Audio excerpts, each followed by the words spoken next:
हम लोग बढ़ा दिए थे कहाँ तक, ये यही ना हुआ था। पिछला क्लास में कहाँ तक हो गए थे, चौरी चौरा कांड।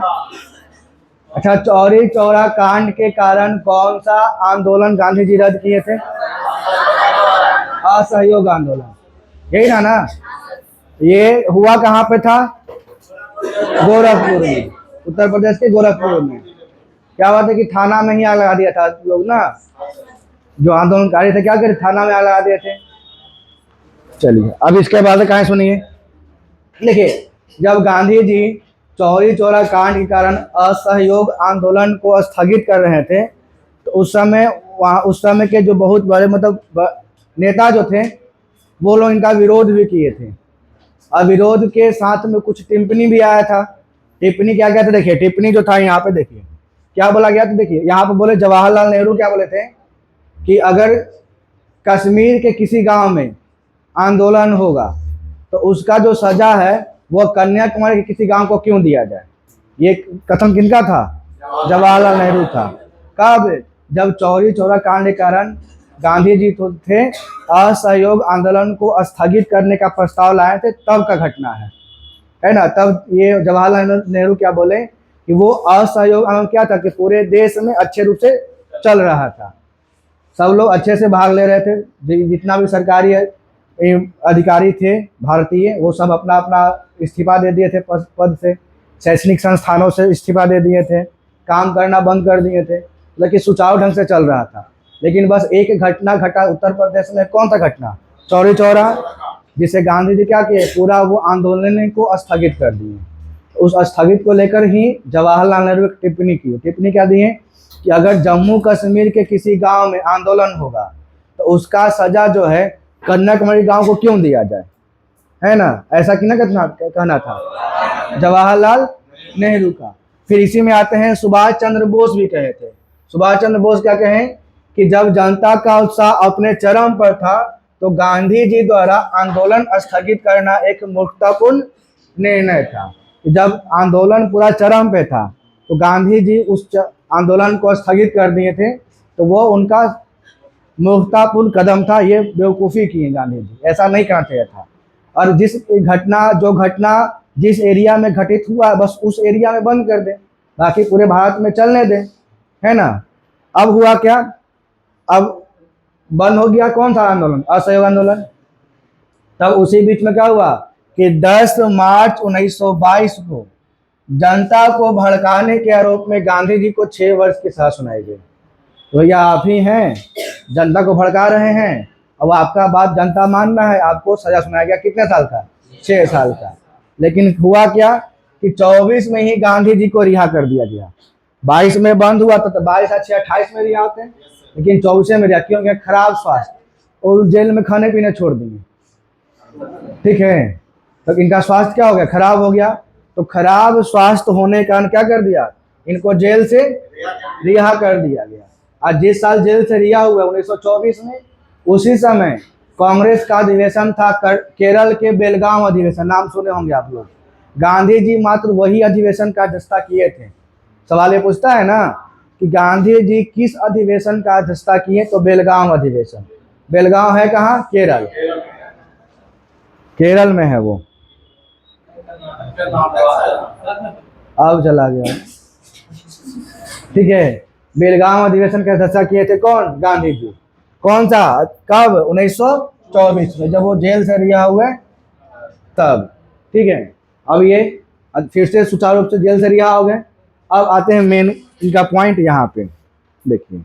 अब इनके विचारों से जब देखा लोग क्या कि गांधी जी है अच्छा आंदोलन को बंद कर दे रहे हैं, तो मोतीलाल नेहरू मतलब जवाहरलाल नेहरू के पिताजी, ठीक है, और कौन थे? चित्तरंजन दास, ये दोनों मिलकर एक नया पार्टी का गठन किए जिसका नाम क्या था? स्वराज पार्टी, 1923 में, ठीक है। कर्नाटक देता है, अच्छा इसको सुधार लीजिएगा यहाँ पर,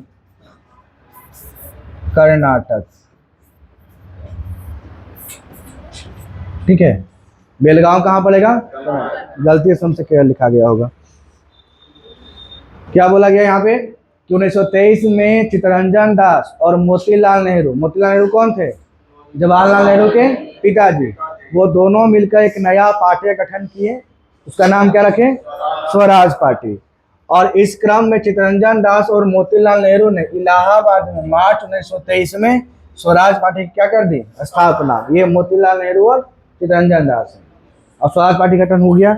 अब यहाँ पे एक घटना घटता है और साइमन कमीशन, इसको लेकर विवाद हुआ क्या था कि याद कीजिए 1919 था ना, 1919 का अधिनियम, 1919 के अधिनियम में यह निर्णय लिया गया था क्या कि देश को आज़ाद तभी करेंगे जब देश में स्थिति सामान्य हो जाए। मतलब कि 10 साल के बाद, उसका कहना था कि 10 साल के बाद एक कमीशन आएगा जो चेक करेगा। 1919 में निर्णय लिया गया। 19 से लेकर 10 कितना होता है? 29 है ना। 1919 में निर्णय लिया गया क्या कि 10 साल के बाद भारत में एक कमीशन आएगा जो चेक करेगा कि भारत की स्थिति सामान्य है कि नहीं है, और सामान्य रहेगा तो भारत को आज़ाद कर दिया जाएगा। ठीक है, ऐसा निर्णय लिया गया। लेकिन वहाँ की जो सरकार थी वो ये चीज़ नहीं जानती थी, मतलब वो नहीं चाहती कि देश जो है सो आज़ाद और हम लोग से स्वतंत्र हो जाए। तो क्या किया कि 2 साल पहले ही, यहाँ तो वो 28 लिखा हुआ है, वो भारत में आगमन का क्रम है, उसके पहले 27 में ही इंग्लैंड में साइमन कमीशन की स्थापना कर दिया। ठीक है, और उसको भारत में भेज दिया गया 28 में कि जाके चेक करो। आंदोलन मतलब विरोध हुआ, भैया इनको आना था 29 में, ये आ गए हैं 1 साल पहले ही। ठीक है, और उसमें जितने भी लोग थे सब कौन थे? अंग्रेज थे। अब बताइए कि आपके बारे में सोचने के लिए, बिहार के बारे में सोचने के लिए कर्नाटक के आदमी आया, सोचे बिहार में कैसे डेवलपमेंट हो सकता है ऐसा? यहाँ के अपने बारे में सोचने के लिए हमारा आदमी चाहिए ना कि हम लोग कैसे डेवलप करें। वही हाल यहाँ पर हुआ भी कि भारत को अब मतलब विकास करने के लिए या इसको आज़ाद करवाने के लिए या इसको सुचारू रूप से चलाने के लिए यहाँ के लोग होना चाहिए। उसमें जितने भी लोग थे कौन थे?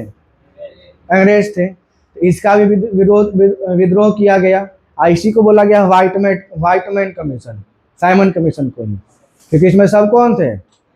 गोरे लोग थे। ठीक है, अब हुआ क्या देखिए, साइमन कमीशन 1928 में संवैधानिक सुधार का अध्ययन करने के लिए, बताया ना कि देश जो है सुचारू रूप से चल रहा है कि नहीं चल रहा है, तो उसका अध्ययन करने की इसको आना था 29 में, लेकिन आ गया कब? 28 में। संवैधानिक सुधार का अध्ययन करने के लिए भारत आया था। भारतीय संवैधानिक सुधारों को देखने के लिए साइमन कमीशन की नियुक्ति की गई। अब हुआ क्या है कि साइमन कमीशन का नेतृत्व किसने किया था? Sir John Simon. इसमें कितने अंग्रेज थे? 7 अंग्रेज सदस्य थे, और इसमें कोई भी भारतीय सदस्य नहीं था। अब भारतीय सदस्य नहीं थे तो क्या हुआ? भारतीयों ने इसे अपमान के रूप में देखा कि हमारे बारे में सोचने की हमसे पूछ ही नहीं रहा है, ये हमारा अपमान हो रहा है। ठीक है, और क्या हुआ? और उनका कहना क्या था कि कुछ अंग्रेज हमारे भाव का निर्धारण नहीं कर सकते हैं, इसीलिए इस आयोग का बहिष्कार किया गया। वही ना मानना था कि 7 को अंग्रेज, और वो सब क्या है? अंग्रेजे हैं। तो अंग्रेज जो है हमारे भाव का निर्धारण नहीं कर सकते हैं, इसीलिए क्या किया गया? साइमन कमीशन का क्या किया गया? बहिष्कार, मतलब विरोध किया गया। अब हुआ भी यही काम आगे चलकर। हुआ क्या कि साइमन कमीशन 3 फरवरी 1928 को कहाँ पहुंचा? विलायत से मुंबई पहुंचा, वहां इंग्लैंड से। ठीक है, और यहाँ इसका स्वागत क्या किया? देशव्यापी हड़ताल से हुआ। इसी भारत में आया तो पूरा भारत में हड़ताल, आइए स्वागत करते हैं आपका हड़ताल से, है ना। अब हुआ क्या कि जब कमीशन दिल्ली पहुंचा तो वहां काले झंडे और साइमन कमीशन वापस जाओ किनारे से विरोध किया गया।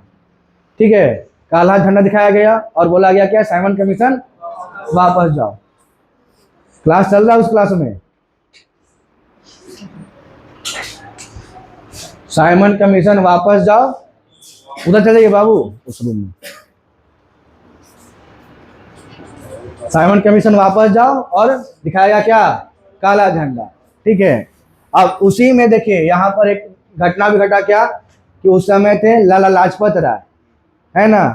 तो प्रहार से, पुलिस के प्रहार से, डंडे के प्रहार से क्या हुआ? इनका मृत्यु हो गया। किनका? लाला लाजपत राय का। यहाँ लिखा है कि साइमन जब लाहौर पहुंचा तो लाला लाजपत राय के नेतृत्व में इसके खिलाफ प्रदर्शन किया गया, पर पुलिस के लाठीचार्ज के कारण ही कुछ दिनों के बाद इनकी क्या हो गई, मृत्यु हो गई। तो साइमन कमीशन वापस जाओ, मतलब साइमन गो बैक। काला झंडा कहाँ दिखाया गया, दिल्ली में। जब पहुंचा 3 फरवरी को साइमन कमीशन, तब साइमन कमीशन के अध्यक्ष कौन थे, सर जॉन साइमन, है ना। चलिए आइए यहाँ पे लिखिए। अब यहाँ पर साइमन कमीशन का जो विरोध किया गया ये क्या था कि असहयोग आंदोलन के बाद से ये दूसरा बड़ा आंदोलन था। सबसे बड़ा कौन, असहयोग, उसको चौरी चौरा कांड गांधी जी क्या कर दिए थे, स्थगित। तो दूसरा आंदोलन आया कौन, साइमन कमीशन का विद्रोह जो हो रहा था, कौन था, इसका नाम था सविनय अवज्ञा आंदोलन। ठीक है, यह आंदोलन 1930 से लेकर 1934 तक चला, परंतु कुछ कारणों की वजह से इस आंदोलन के समय काल के बीच में एक समय ऐसा था जिसमें यह आंदोलन नहीं चला था। इसका तात्पर्य क्या है कि 30 से लेकर 34 तक यह आंदोलन 2 चरणों में चला। सविनय अवज्ञा आंदोलन कितने चरणों में, 2 चरण में, बीच में गैपिंग हो गया, इसमें नहीं चला था 4 साल में। तो क्या क्या था, पहला चरण था 30 से लेकर 31 तक और दूसरा 32 से लेकर 34 तक। यहाँ 31 से 32 का गैपिंग आ गया सविनय अवज्ञा आंदोलन का।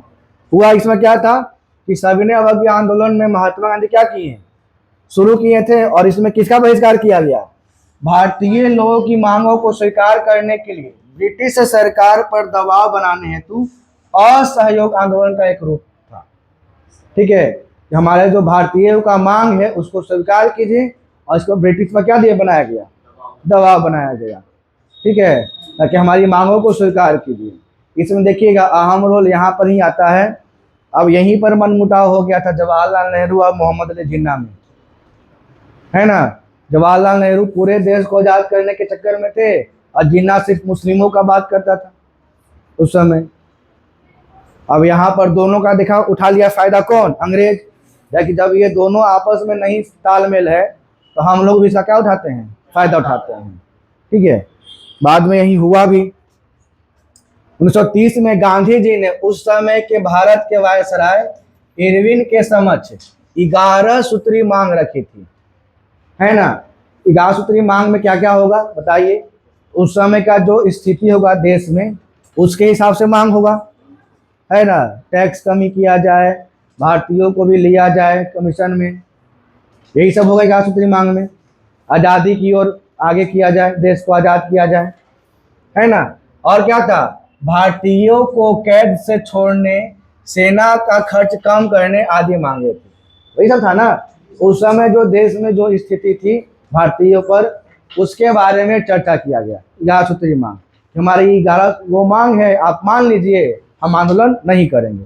गांधी जी यही बोले कि मेरा 11 को डिमांड है, इस डिमांड को आप मान लीजिए, उसके बाद हम अपना जो आंदोलन है सविनय अवज्ञा आंदोलन, उसको हम क्या कर देंगे, बंद कर देंगे। लेकिन यहाँ पर हुआ क्या कि इरविन जो था गांधी जी की 11 सूत्री मांग के ऊपर कोई कदम नहीं उठाया, इग्नोर कर दिया, बोला कि ना कोई हम मानवे नहीं करेंगे। जिसके परिणाम सब क्या हुआ, इसके विरोध में आंदोलन करने का निर्णय लिया और दांडी मार्च करने की घोषणा कर दी। गांधी तो आइए थे, है ना, मानिए नहीं तो हम आंदोलन करने वाले हैं, नहीं तो अनशन करेंगे, वही ना लिए थे। तो इनको आंदोलन का प्रेरणा किनसे मिला था, अब भूख हड़ताल रस्किन से। याद रखिएगा, दोनों पॉइंट इंपॉर्टेंट है। गांधी जी के पास 2 ही मेन हथियार था, या तो आंदोलन नहीं तो भूख हड़ताल। ठीक है, अब वही विदेश के जो लियो टॉल्स्टॉय और रस्किन से प्रेरणा मिला कि ऐसे भी हो सकता है, बिना मारा मारी के भी देश आजाद या अपना बात मनवाया जा सकता है। तो क्या था, तो जन आंदोलन नहीं तो भूख हड़ताल। ठीक है, तो ये बात नहीं माना इरविन, 11 सूत्री मांग गांधी जी का नकार दिया। तो गांधी जी थे, बोले कि ठीक है, नहीं मानो हम भी तैयार हैं। क्या कर दिया, दांडी मार्च कर दिया, है ना। तो दांडी मार्च में सुनोगे नमक बनाए थे, है ना, नमक ही ना बनाए थे उसमें दांडी में जाकर। देखिए हुआ क्या कि दांडी मार्च को गांधी जी द्वारा नमक कर के विरोध में चलाया गया था। नमक कर मतलब नमक पर भी टैक्स लगा दिया था उस समय। अब नमक तो सब घर का जरूरत है, चाहे वो अमीर हो या गरीब हो, नमक चाहिए ही चाहिए। और नमक में बढ़ा देगा दाम तो गरीब लोग नमक खा पाएगा? नहीं हो पाएगा। तो नमक में टैक्स बढ़ा दिया था अंग्रेज, जिसमें नमक का दाम क्या हो गया था? बहुत ज़्यादा हो गया था। तो उसको कम करने की मांग रखे थे गांधी जी, नहीं मान रहा था वो इरविन।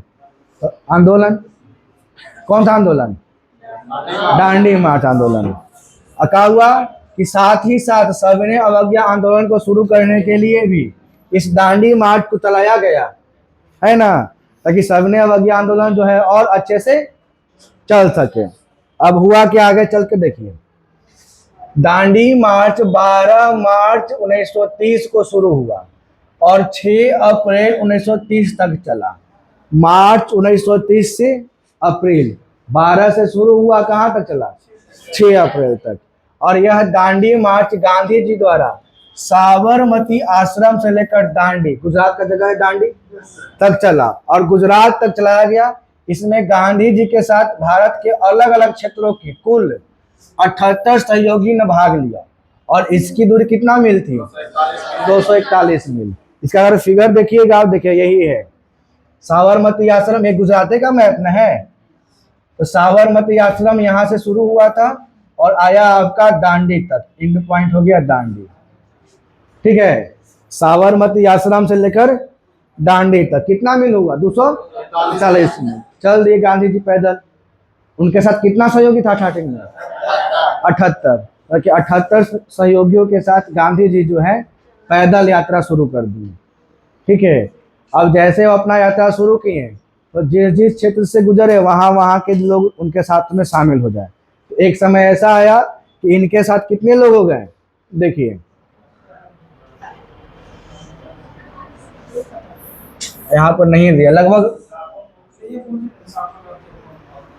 पहुंचते पहुंचते बहुत सारे लड़कियां है, हाँ लाखों में पहुंची।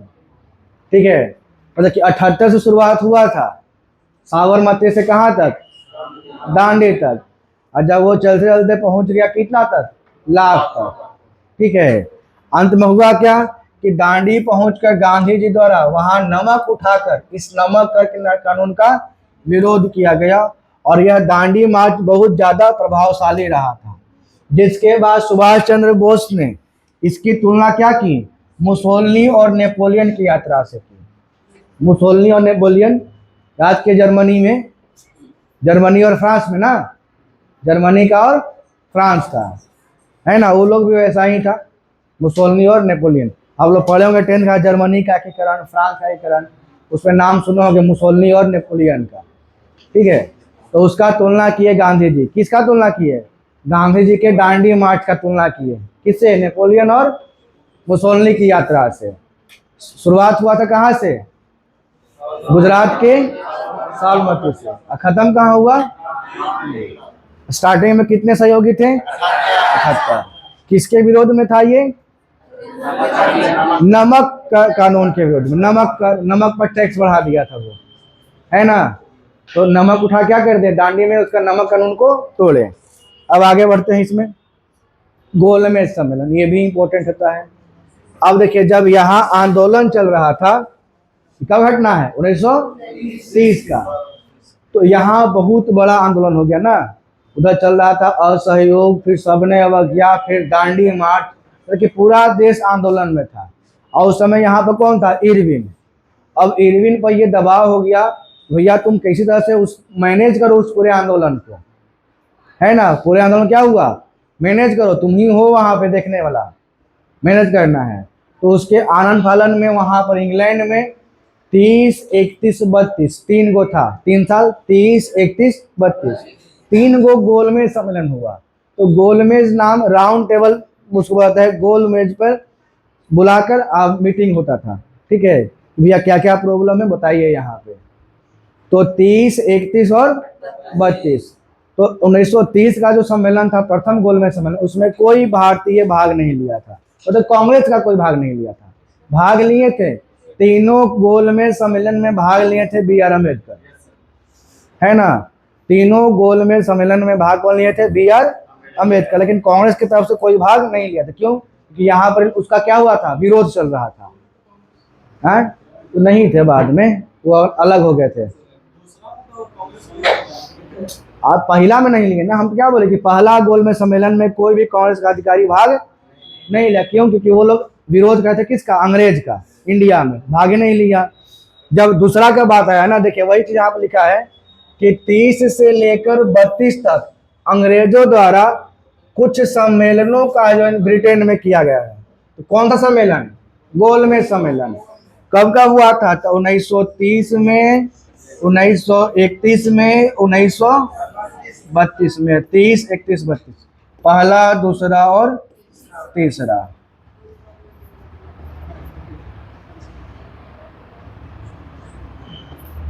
तीन गोलमेज सम्मेलन, या डेट याद रखिएगा, 30, 31, 32 लगातार ये है। ठीक है, हुआ क्या है, इस क्रम में 30 से 32 तक अंग्रेजों द्वारा 3 गोलमेज सम्मेलन का आयोजन किया गया। इसमें प्रति वर्ष एक गोलमेज सम्मेलन हुआ करता था, वही 30, 31 और, लेकिन गांधी जी ने केवल दूसरे गोलमेज सम्मेलन में भाग लिया। किस में लिए होंगे? 1931 में, दूसरा 31 में ना। ठीक है, ये देखिए गांधी जी यहाँ पर सम्मेलन में बैठे हुए हैं, यहाँ पर उनका फोटो दिखेगा। स्मार्ट लग रहे हैं। ठीक है, तो सवाल पूछेगा आपसे कि गांधी जी किस गोलमेज सम्मेलन में भाग लिए? दूसरा। और साल पूछेगा था कब? 1931 में। 3 गोलमेज कब कब? 30, 31 और 32। 30 में कोई कांग्रेस भाग नहीं लिया था। तीनों में भाग कौन लिए थे? तीनों गोलमेज सम्मेलन में भाग लेने वाले, तीनों में भाग लेने वाले थे एक ही भारतीय। कौन? BR अम्बेडकर। ठीक है, चलिए आते हैं यहाँ पे। अब यहाँ पर गांधी इरविन समझौता हुआ। जब आंदोलन चल रहा था, गांधी जी भागे नहीं ले रहे थे, और इरविन पर दबाव था किसका? इंग्लैंड के सरकार का, कि वहाँ का माहौल को ठीक करना है, शांत करना है। तब इरविन जो है गांधी जी के साथ समझौता किया। अगर समझौता नहीं करता तो आंदोलन और चलते रहता।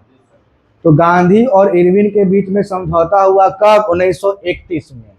आज समझौता होने के बाद ही गांधी जी गोलमेज सम्मेलन में गए, है ना। जब यहाँ पर इरविन उनकी बातों को माना, तब गांधी जी शांत हुए, बोले कि ठीक है, अब गोलमेज सम्मेलन में हम भाग ले सकते हैं। और 31 में दूसरा गोलमेज सम्मेलन में वो गए, बोले ना। अभी यही हुआ कि यह गांधी इरविन समझौता के नाम से जाना गया। और यह कब हुआ था? 5 मार्च 1931। अब 132 में पूना पैक्ट भी समझिएगा, थोड़ा बहुत इसके बारे में समझिएगा। ठीक है, अब जब गांधी जी दूसरा गोलमेज सम्मेलन में गए ना, कहाँ? इंग्लैंड। ठीक है, तो वहाँ तो गांधी जी पूरे भारतवर्ष के लेकर चल रहे थे, तो पूरे भारत का जारी यहाँ पर जितने भी हैं, लेकिन जिन्ना स्पेशल मुस्लिम के फेवर में, और BR अम्बेडकर दलितों के लेकर थे। ठीक है, तो ऐसे अंग्रेज को फिर मौका मिलता, डिवाइड एंड रूल वाला कहानी। अंग्रेज था ना, वही ना मुद्दा था अंग्रेज का, डिवाइड एंड रूल, मतलब कि तोड़ो और राज करो। अब देखे थे गांधी जी वहाँ गए कि देखे क्या, कि अगर हम लोग तीनों एक साथ मिलकर एक ही आवाज़ उठाएंगे तब इसका प्रभाव ज़्यादा पड़ेगा। लेकिन यहाँ तो 3 को अलग अलग राय है।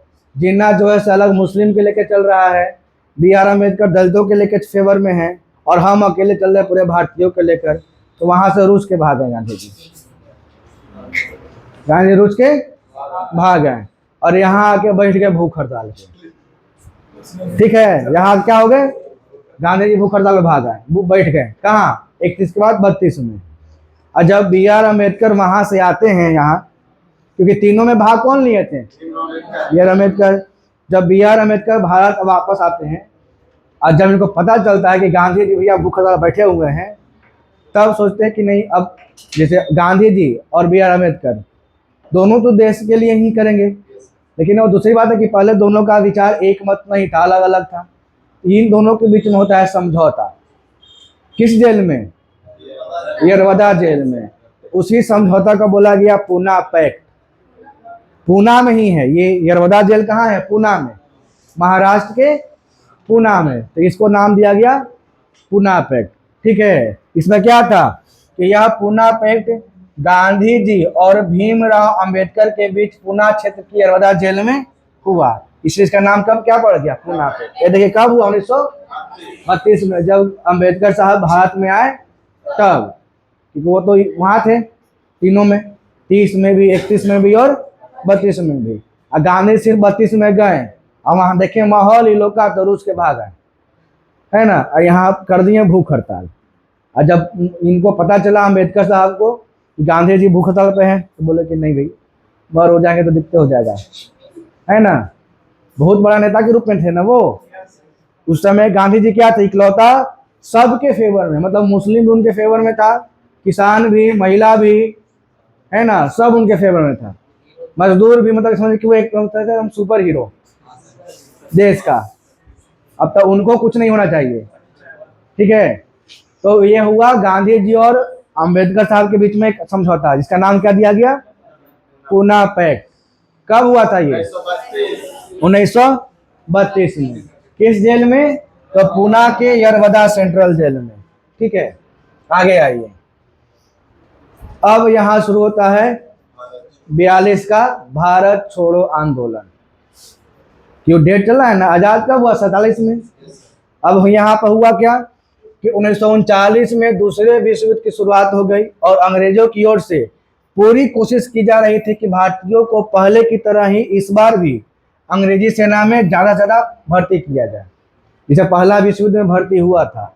लेकिन पहला विश्व युद्ध में जब देख ही लिया कि भर्ती सहयोग करने के बाद भी हम लोग को कोई फायदा नहीं हुआ, इस बार गांधी जी बोले कि ना, एक बार धोखा खा लिए हैं, दूसरा बार नहीं होगा। लेकिन अंग्रेज जा रहा था कि हमको जितना ज्यादा फायदा हो। ये लोग करता क्या था कि भारतीयों को शामिल कर ले अपने टीम में, अब भेज दे पहले ही। अब मरा है कौन, नाम किसका हो, इंग्लैंड का, है ना। जीतेगा इंग्लैंड, अब मराएगा कौन, भारतीय। तो उन लोग का कोशिश यही था दूसरा विश्व युद्ध में भी। लेकिन हुआ क्या कि दूसरे विश्व युद्ध की लड़ाई के लिए भेजा जाए, बहुत सारे प्रतिनिधिमंडल भी भारत आए अंग्रेजों का, जो भारतीयों को, अंग्रेजों को विश्व युद्ध में मदद करने का प्रोत्साहन दे रहे थे। परंतु जैसा धोखा अंग्रेजों ने प्रथम विश्व युद्ध के बाद भारतीयों के साथ किया था, वैसा धोखा वे इस बार भी कर सकते थे। और यह बात भारतीयों को इस बार समझ में आ चुकी थी। मतलब वही वाला बात हो गया, बुलाती है मगर जाने का नहीं। इस बार भारतीय लोग क्या हुआ, पूरी तरह से अंग्रेजों की इस दूसरे विश्व युद्ध में कोई मदद नहीं करना चाहते थे। बोले कि नहीं, कोई मदद हमारी तरफ से, तुम्हारा लड़ाई है तुम लड़ो, है ना, हम कि उसमें सहयोगी रहे, ठीक है। अब हुआ भी यही। इस क्रम में क्या हुआ कि ब्रिटेन से क्रिप्स मिशन भी भारत आए और वे भारत में अपने कार्यों को लेकर पूर्णतः असफल रहे, है ना। जिस कार्य से ले आए थे वो पूरा उनका क्या रहा, असफल रहा। क्योंकि अब भारतीयों को अपने हितों का ज्ञान अच्छे से हो गया था। और इस क्रिप्स मिशन के संबंध में गांधी जी द्वारा यह कहा गया कि यह जो है पोस्ट डेटेड चेक है, मतलब कि वैसा चेक जिसका एक्सपायरी खत्म हो चुका है ना। क्या करेंगे लेकर, मतलब पहला में भी तुम लोग यही बोला था और दूसरों में यही बोल रहा, मतलब वही चुनाव वाला हाल हो गया है। मंत्री जी आएंगे, नली बनवा देंगे, दे दीजिए वोट, अब 5 साल में नली नहीं बनेगा। फिर बात वही आएंगे, अब ये रोड बनवा देंगे, नली बनावे नहीं कि रोड कहाँ से बनाएंगे। वही वाला हाल हो गया इनके साथ। अब हुआ क्या, यह क्रिप्स मिशन में भारत में सफल हो जाने के बाद तब गांधी जी ने भारत में एक ऐसे आंदोलन की शुरू किया जो भारत की अंतिम सबसे बड़ी स्वतंत्रता के लिए लड़ाई थी। और यह आंदोलन गांधी द्वारा कब, 1900 कौन सा, अब उन्हें सब लड़ रहा है उधर, आईने गांधी जी शुरू कर दिए, मारो धो दो एकदम सर्फेक्सल में, है ना। मतलब भारत छोड़ो आंदोलन कर दिए 1942 में। अब दूसरा विश्व युद्ध कब से कब तक चला था, 39 से। लेकिन अंग्रेज अब दोनों साइड से पिटा रहा है ना। उधर मार ले हैं, अब भारतों में सब धोले हैं, अंग्रेज हम त्राही मार। अब हमको यहाँ से जाना ही पड़ेगा, अब कोई उपाय, सब तेज हो गया है। पहले इसको बहला के फुसला के लोग को अपने फेवर लेते थे, लेकिन गांधी जी आ गए, अब अकाला सीख के आ गए हैं ये, और सबको जो है सो बना दिए हैं विरोधी। अब यहाँ भी कुटा रहा है सब, और उधरों कुटा रहा है, इंग्लैंडों में कुटा रहा है, भारतों में कुटा रहा है। तब ना देश आजाद हुआ, ये 42 से घटना है। तब जाके फाइनली आया सब कि ना ना ना, अब नहीं कुटा सकते हैं। बहुत पिटाए, एकदम अंग्रेज को बना दिया सब ढोलक, धन इधरों से या धन इधरों से, है ना, दो साइड से बजा रहा था। अब हुआ क्या लास्ट में कि इस आंदोलन को अगस्त क्रांति के नाम से भी संबोधित किया गया। अब हुआ क्या, इसके बाद अंग्रेजों द्वारा ऑपरेशन जीरो आवर चलाया गया, जिसके तहत गांधी जी सहित लगभग सारे बड़े नेताओं क्या कर लिया, गिरफ्तार कर लिया गया। ठीक है, उस समय जितने भारत छोड़ो आंदोलन में था, तो जितने भी बड़े नेता थे सबको गिरफ्तार कर दिया, नजरबंद कर दिया गया। लेकिन वहां पर एक दिमाग आने लगाए थे जरूर, वह थे क्या कि अगर भारत छोड़ो आंदोलन में अगर एक कोई नेता है तो नेता गिरफ्तार, आंदोलन खत्म, है ना। वो बोल दे कि जो जहां पर है सब अपने आप में नेते हैं, आंदोलन नहीं करो, कोई दिक्कत नहीं है ना। मतलब कोई जैसे मान लीजिए कोई आंदोलन हो रहा है और उसका एक लीडर है और वो लीडर को गिरफ्तार कर लेगा पुलिस, तो बाकी को कौन संभालेगा, तो आंदोलन खत्म हो जाएगा। गांधी जी बोल दे कि नहीं, हमको मत मानो कि हम ही आप लोग का नेता है, सब नेता है ना, सब आंदोलनकारी है, जिसको जहां से मन करे वहां से आंदोलन, मतलब जहां से खोजिए मारो, कहने का मतलब यही था, ठेठा दो मार के। वही हुआ भी, बड़े नेता बंद हो गए फिर भी आंदोलन बंद नहीं हुआ, जितने भी और लोग थे वो सब आंदोलन जारी रखे। हुआ क्या कि गांधी जी को इसी क्रम में गांधी जी को अंग्रेजों द्वारा गिरफ्तार करके आगा खां पैलेस में कैद करा दिया गया। किसमें, आगा खां, याद रखिएगा आगा खां पैलेस। और अंग्रेजों की ओर से पूरी कोशिश इस आंदोलन को दबाने की हो रही थी, परंतु इस आंदोलन की दूसरी पंक्ति के नेताओं ने अलग अलग क्षेत्रों से यह आंदोलन जारी रखा। बताए ना, जो जहां है वहीं से धोले है मार के, पता नहीं चल रहा अंग्रेज को कहाँ जाए, यहाँ जाए तो एक जो पिटाए, वहां उस जो पिटाए, हो जाए उस जो पिटाए, लेकिन जो जहां था वहीं से आंदोलन जारी था। हुआ क्या, इसके साथ साथ लोगों ने यह इस आंदोलन में खूब सहयोग किया, मतलब और भी जो लोग थे वो लोग भी बढ़ चढ़ कर वहां रहे थे, है ना। अब यह हुआ, यह आंदोलन भारत के अंतिम सबसे बड़ी स्वतंत्रता संग्राम की लड़ाई में से एक बना। अंतिम में हुआ ना भारत छोड़ो, क्योंकि अगर एक नेता थे, जैसे मान लीजिए गांधी जी को नेता होते, उनको अंग्रेज कर लिया गिरफ्तार, आंदोलन खत्म। लेकिन वो तेज थे, वकील थे ना जी भाई, अब वकील से बड़ा बड़ा लोग डरता है, बोल देते कि हमको मत मारो नेता, हमारा कैदे कर लेगा, हम कहे कि हम ज्यादा तेज बन रहे थे, जितना है सब अपने आप में नेता है। तो उनको कैद होने के बाद भी आंदोलन खत्म नहीं हुआ, जो जहां था छोटा मोटा आंदोलन चल ही रहा था, है ना। तब जाकर आंदोलन में से क्या हुआ, आजादी मिला, और फाइनली क्या हुआ कि आया समय 1905 साल के बाद, 5 साल अंग्रेज पिटाया, तब सबके दिमाग खुला कि अब यहाँ से जहाँ थे। लेकिन एक वो खुराफाती कर दिया, किया क्या खुराफाती, कि भारत को 3 भाग में बांट दिया, है ना। देखिए 22 मार्च 1947 को ब्रिटिश भारत का 34वां एवं अंतिम गवर्नर कौन आया, माउंटबेटन भारत आया, और लगभग 2 महीनों की वार्ता के बाद माउंटबेटन इस निष्कर्ष पर पहुंचा कि भारत का विभाजन अनिवार्य है। अब यहाँ पर प्रधानमंत्री बनने के चक्कर में हो गया, है ना। इधर बोले कि हम प्रधानमंत्री बनेंगे नेहरू जी, और जिन्ना कहा था कि हम बनेंगे, तो जिन्ना था वो बदमाश था वो, है ना, वही चमन था वो, चमन के बाद लावत जो लगता है, वो क्या कर दिया कि बोला कि नहीं, अब हम तुमको देश से बंटवा लेंगे, है ना। अब इस तरीके से बंटवारा किया था कि अगर भारत अपना समय नहीं चलता दिमाग से, तो अभी तक उसके चंगुल में ही रहता, गरीब के गरीब है। जैसे पाकिस्तान है भिखारी जैसे, अभी पाकिस्तान का हाल मजा आ रहा है क्या देखे में, बलूचिस्तान आ रहा है, मार के धो दे रहा है ना। आज जब हम खुशी की बात है ना कि जब हमला हुआ था ना पाकिस्तान पर बलूचिस्तान का, तो उसके मत 10-15 दिन पहले अजीत डोभाल गए थे घूमे। अजीत डोभाल जो थे सुरक्षा मंत्री, सुरक्षा सलाहकार, वो अफगानिस्तान और बलूचिस्तान के दौरे पर थे, उधर से घूम के आए हैं, और वही कुछ दिन के बाद उसके सैनिक को मार के धो रहा है, एकदम टैंक पर टैंक उड़ा दे रहा है पाकिस्तान के, त्राही माँ, मतलब कि अपने घर में पिटा रहा है। और करो बदमाशी। जब चोर पालिएगा अपने घर में, तो जब उसको कहीं नहीं मिलेगा चोरी करने के लिए, अब हाथ खुजलाइत रहेगा तो क्या करेगा? अपने घर में चोरी करेगा। वही वाला कहानी हो गया है। आतंकवादी पाल के रखता था वो सब। अब आतंकवादी का क्या दिमाग होता है, मेंटलिटी, बम फोड़ना है। अब खुजली मच रहा है देह में, कहाँ बम फोड़े कहाँ बम फोड़े, अब जगह नहीं मिल रहा है तो अपने घर में फोड़ दे रहा है, खत्म कर ले। अब बोलता है कि बम फूट गया, मस्जिद उड़ गया, स्कूल उड़ गया, थाना उड़ गया, तो क्या करेगा लोग, है ना? अब कर्जा लो किसी से, बोल दो कि हम बाहर के गुलाम रहेंगे, हम कुछ मानवो करेंगे उसको, है ना? अब तेल भी बनता है वैसे ही। अब देखिए हुआ क्या था कि माउंटबेटन क्या किया कि भारत का दो हिस्सा किया। दो हिस्सा में आपका एक देखिए यहाँ पर कर दिया क्या, भारत और पाकिस्तान।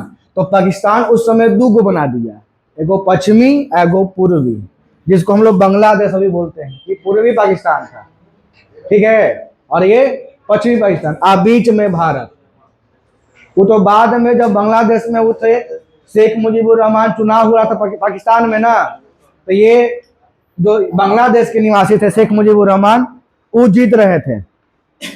अब यहाँ के जो था कैंडिडेट, वो मानवे नहीं किया कि नहीं तो हम मानवे नहीं क्यों जीता है, ये कर दिए आंदोलन। और उस समय शासन था किसका, इंदिरा गांधी का, वो कर दिए सहयोग शेख मुजीबुर रहमान का, जो भी शेख हसीना के पिताजी थे, है ना?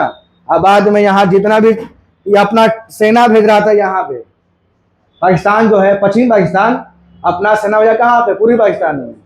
तो इंदिरा गांधी भी आयरन लेडी उनको बोलते हैं ना, वो भी एकदम कड़ी मतलब कड़े पानी की थी, वो भारतीय सेना घुसा दी वहां पे, जाओ अब मार के बुखार छुड़ा दिया यहाँ पे। अब क्या हो गया वहाँ, इसको आजाद करवा दी, आजाद करवा तब ना राहत के सांस लिया हम लोग। तो आप ऐसे समझे कि आपका घर बीच में है, आज दोनों साइड से दुश्मन, आज छत पर जा रहे हैं तो उन्हें से बुगरिया रहा है, इन्हें ले वही वाला हाल हो जाता। इन्हें झाँकने गए ना तो उन्हें से ढीला मार दिया, इन्हें ढक तो इन्हें ढीला मार दिया, वही वाला हाल था भारत का पहले उस समय, है ना? ये देखिए यहाँ भारत, इन्हें पाकिस्तान, अब करने जाए भाई। तो ये मुद्दा बहुत अच्छा किए गांधी जी, इंदिरा गांधी, इसको कर दिए आजाद। और जब तक शेख हसीना या शेख मुजीबुर रहमान दोनों रहे थे प्रधानमंत्री वहां पे, तब इनके साथ भारत का और हमारे साथ इनका संबंध बहुत अच्छा था, है ना? दोस्ती संबंध था। लेकिन अभी देखिए कि कुछ साल पहले क्या हुआ था कि शेख हसीना को वहां का जो पार्टी था भगा दिया। वहां का ये दोनों का कहानी ना अलग है। यहाँ जो है ना सेना का प्रमुख, उसके पास पावर ज्यादा है, वो जब मन तब क्या करेगा, तख्ता पलट करके अपने प्रधान बन जाता है। लेकिन यहाँ वो नहीं है पावर, यहाँ पावर किसके पास है, प्रधानमंत्री के पास, उसे पावर क्या है, राष्ट्रपति के पास। लेकिन यहाँ पर सेना प्रमुख मतलब वो क्या करेगा कि मिला लेगा अपने टीम में, क्या कर तख्ता पलट, मतलब कि वहां के प्रधानमंत्री को अपने पद से हटाकर और अपना मनचाहा आदमी को बैठा देगा प्रधानमंत्री। चुनाव होना कोई मतलब नहीं है, ठीक है? आई दोनों में वही कहानी था, तो यहाँ पर भी वही हुआ फिलहाल कुछ साल पहले। खैर ये तो चलिए छोड़ी बात के, ये अब ये था पूर्वी पाकिस्तान पश्चिमी, ये क्या था, बंटवारा हो गया किसका, देश का, दो भाग में टूट गया देश। अब अगर बात चलते हैं यहाँ पे, अंततः अब इनका बेचारे के 47 में देश आजाद कर दिए, लेकिन नाथूराम गोडसे द्वारा क्या कर दिया गया, गोली मारकर हत्या कर दिया गया है। देखिए यही पर था कि अंतर 30 जनवरी 1948 को बिरला हाउस में शाम की प्रार्थना के दौरान नाथूराम गोडसे ने महात्मा गांधी की गोली मारकर क्या कर दी, हत्या कर दी। गोली मारकर हत्या करने के पीछे भी अलग अलग रीजन आता है ना? अलग अलग इतिहासकार अपने अपने हिसाब से कुछ अलग अलग लिखते हैं कुछ, लेकिन उसका कोई ऑथेंटिक प्रूफ कि किस लिए गोली मारा भाई, क्या रीजन था, क्या दुश्मनी था वो। तो इनकी हत्या कब हो गई, 1948 को। किसने किया, नाथूराम गोडसे। देखिए यही उनका है बना हुआ समाधि स्थल, बलिदान स्थल इसको बोलते हैं, ठीक है? अब देखिए इनके पास कुछ उपाधि भी था, है ना? गांधी जी की कुछ कुछ उपाधियां भी थी, उपाधि नाम सुनेंगे तो आप देखिए यहाँ पर क्या क्या है कि सार्जेंट की उपाधि किसने दिया था, अंग्रेज। कैसर ए हिंद, अंग्रेज। महात्मा की उपाधि रविन्द्रनाथ टैगोर। बापू की उपाधि जवाहरलाल नेहरू। राष्ट्रपिता सुभाष चंद्र बोस। और देखिए अर्धनग्न फकीर कह दिया था कौन, विंस्टन चर्चिल। और आगे शेख मुजीबुर रहमान ने क्या बोला? जादूगर। शेख मुजीबुर रहमान क्या बोला? जादूगर। खुदाई खिदमतगार संस्था जो है इसको क्या, उनको क्या बोला? मंगल बाबा को उपाधि दिया। कौन सा बाबा? मंगल बाबा। और उस समय आइंस्टीन जो थे, आइंस्टीन वो क्या बोलते थे कि 100-200 साल के बाद शायद ही कोई विश्वास करे कि ऐसे हाड़ मांस के शरीर वाला व्यक्ति पृथ्वी पर था जिसने इतना बड़ा आंदोलन कर दिया था। एकदम एकदम हटा थे नहीं ना, पतले दुबले थे, लेकिन उतना पावर था उनके पास क्या, आंदोलन करने का। ठीक है, अब आइए इसका एमसीक्यू पे आइए। यहाँ पे कौन थे? गोपाल कृष्ण गोखले। महात्मा गांधी ने सत्याग्रह क्रियाविधि सबसे पहले कहाँ प्रस्तुत की? चंपारण। चंपारण में कौन बुलाया था? राजकुमार शुक्ल। असहयोग आंदोलन को क्यों निलंबित किया गया? चौरी चौरा में हुई हिंसक घटना के कारण। याद आ रहा है? चलिए, नमक सत्याग्रह किस ईस्वी में प्रारंभ हुआ? कब? 1930। दांडी वाला कहानी है ना, गुजरात से साबरमती से दांडी तक। वर्ष 1919 में जालियांवाला बाग हत्याकांड, अमृतसर। भारत एवं पाकिस्तान का विभाजन किस योजना के तहत? माउंटबेटन योजना के तहत। साइमन कमीशन का भारत आगमन कब? 28 में। इसको क्रम के अनुसार सजाना है ना। साइमन कमीशन, असहयोग, पूना और गांधी। तो पहले होगा असहयोग, फिर साइमन कमीशन, फिर गांधी इरविन, फिर पूना। यही ना, मतलब कि 2 1 4 3 यही ना होगा। सबसे पहले कौन था? असहयोग। कब हुआ था? कब? 20 से 22। साइमन कमीशन का 1928। फिर आपका पूना पैक्ट ना, सॉरी गांधी रिजोल्यूशन होता था 1931 और ये 1932। डेट याद रखिएगा, आसान से याद हो जाएगा। आइए, गांधी जी ने किस कानून को काला कानून कहा? किसको? रॉलेट। देखिए सवाल आपका MTS 2020 का है। स्वराज पार्टी की स्थापना कब? 1900। किसके द्वारा? मोतीलाल नेहरू और चित्तरंजन दास। जालियांवाला बाग के नरसंहार के समय भारत का वायसराय कौन था? चेम्सफोर्ड। चेम्सफोर्ड था, ये सब बाद में आया था। महात्मा गांधी ने हिंद स्वराज की रचना की थी जब वे जहाज से इंग्लैंड से दक्षिण में यात्रा कर रहे थे, है ना। लिख दिए। भारत छोड़ो आंदोलन कब प्रारंभ किया गया? कब? सब 42 है। 9 अगस्त 1942। दक्षिण अफ्रीका के किस रेलवे स्टेशन पर महात्मा गांधी को नस्लीय भेदभाव के कारण ट्रेन के प्रथम श्रेणी के डिब्बे से निकाला गया? स्टेशन का नाम क्या था? पीटर बस ना, यही ना स्टेशन का नाम था। अब तो डरबन, जोहान्सबर्ग से डरबन जा रहे थे तो स्टेशन का नाम ये था, पीटरमेट्सबर्ग। ठीक है, और आते हैं, ये खत्म हुआ आज का।